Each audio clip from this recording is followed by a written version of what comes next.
Hello friends, स्वागत है आपका अपने Hindi YouTube channel Tech Online में।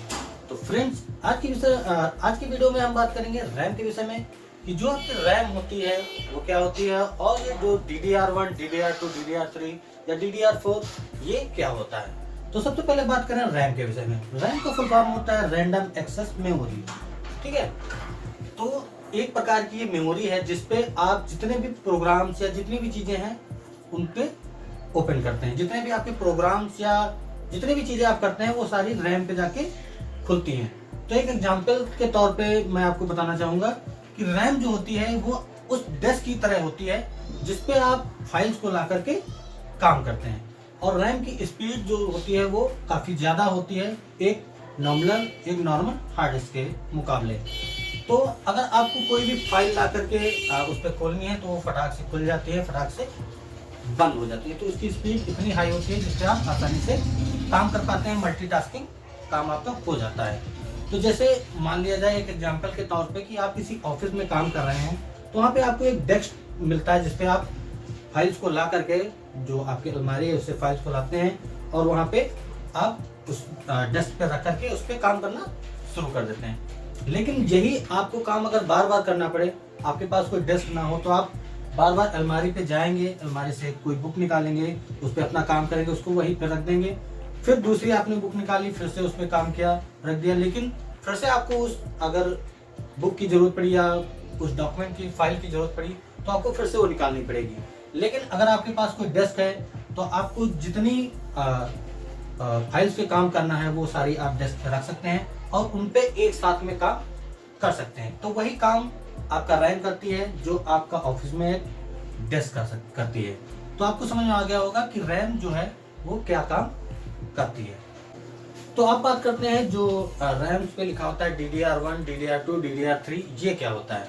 तो देखिए, ये रैम का टाइप होता है, रैम का जनरेशन होता है। DDR1 सबसे डाउन है, फिर उसके बाद DDR2 उससे अच्छी होती है, DDR3 उससे भी अच्छी होती है, और इनकी अलग अलग स्पीड्स होती हैं। जैसे DDR1 जो होती है उसकी नॉमिनल पावर जो होती है, स्पीड जो होती है वो 800 मेगाहर्ट्ज होती है। फिर आप DDR2 पे जाएंगे, DDR3 पे जाएंगे सॉरी, तो 1600 मेगाहर्ट्ज। फिर आप DDR4 पे जाएंगे तो 3200 मेगाहर्ट्ज, और DDR5 ऐसी ही बढ़ती रहती है। तो जो DDR1 या DDR2, DDR3, तो जितना DDR आपका हाई होगा उतनी ही बढ़िया वो आपकी रैम होगी। तो ये अलग अलग आपकी जनरेशन होती हैं।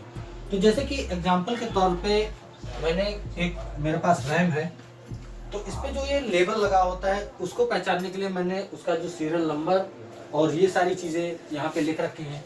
तो यहाँ पे आप जैसे ही जैसे मेरे पास रैम है उस पर एक स्टिकर लगा है, तो इस पे कुछ चीजें लिखी होती हैं। सबसे ऊपर तो आपको उसका सीरियल नंबर मिल जाएगा, फिर उसके नीचे लिखा है 2GB, यानी कि जो आपकी ये मेमोरी का जो साइज होता है वो यहाँ पे लिखा हुआ है 2GB। ठीक है फ्रेंड्स, तो ये आपका 2GB रैम है। फिर यहाँ पे 1R का मतलब है इसकी रैंक, कितनी रैंक है इसकी, यहाँ पे 2 भी हो सकता है। तो ये फर्स्ट रैंक की जो मेमोरी कार्ड है वो है। फिर PCL3, ये भी आपका DDR3 से ही रिलेटेड है। अगर आपका यहाँ पे DDR3 नहीं लिखा है, PCL3 लिखा है, PC3 लिखा है, तो आपकी जो रैम है वो DDR3 रैम है। फिर यहाँ पे जो MBPS यहाँ पे आपको स्पीड दी गई होती है कि रैम की जो है वो कितने MBPS पर सेकेंड स्पीड जो है वो यहाँ पे आपको दी गई होती है। फिर यहाँ पे आपको पता ही है DDR3 यहाँ पे दिया हुआ है, यानी कि DDR3 रैम है। और यहाँ पे जो 1600 यहाँ पे आपको लिखा हुआ है, तो ये आपकी MHz, ये आपकी मेगाहर्ट्ज पे स्पीड लिखी होती है। जितनी ज्यादा ये आपकी स्पीड होती है, आपकी रैम जो होती है उतनी फास्ट होती है। रैम में एक और चीज होती है कि जब कभी भी आप 2 रैम इंस्टॉल करिए तो आपको जो होती है वो सेम जो MHz की होती है वो आपको लगानी चाहिए। सेम कंपनी की मिल जाए तो सो बेटर है, सबसे अच्छी रहती है। तो फ्रेंड्स, होपफुली आपको समझ में आ गया होगा कि रैम पे जो स्टिकर पे कुछ चीजें लिखी होती है कैसे आप पहचानेंगे कि वो कितनी GB की है, क्या स्पीड है, कैसी क्या है, और कैसे आप 2 सेम रैम्स को अपने लैपटॉप में इंस्टॉल कर सकते हैं। तो फ्रेंड्स, कैसा लगा आपकी वीडियो हमें कमेंट करके जरूर बताइए। अगर आपका कोई क्वेश्चन है या फिर आप ये जानना चाहते हैं कि कौन सी रैम बेस्ट रहती है, तो आप कमेंट में पूछ सकते हैं। बाकी अभी मेरे पास अडाटा की कंपनी की एक रैम है जो कि काफ़ी अच्छी रहती है, तो आप ये भी परचेज कर सकते हैं। तो फ्रेंड्स, मिलते हैं अगली वीडियो में, तब तक के लिए बाय बाय।